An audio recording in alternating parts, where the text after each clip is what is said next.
Good morning! Beautiful day with me, Bilyonaryo Master Hans Kua. Ito po ang horoscope ngayong araw ng Monday, August 25. Simulan natin sa mga pinanganak ng Year of the Rat.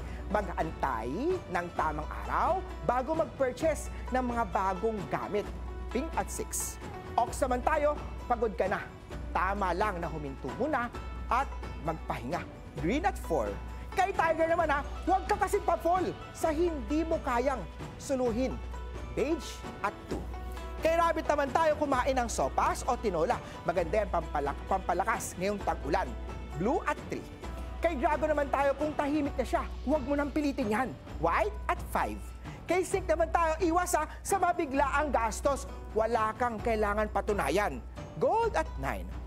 Ito naman, Care of the Horsey, kung hindi kanya makilala sa dilim, hindi kanya deserve sa liwanag. Tan at 1. Kay Sheep naman tayo, iwas scam na buy 1 take 10. Wala namang ganun. Violet at 8.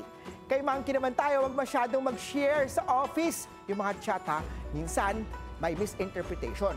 Silver at 7. Rooster naman tayo, mag-meditate bago matulog. Clarity of mind is the key. Red at 6. Kay Dog naman tayo, iwas tayo sa donation o mga pledge kung hindi naman buo ang loob. Green at 3. Kay Pig naman tayo, iwas makipaglaro sa damdamin ng mga damdamin. Ghost month, ang panahon na may karma ang biro.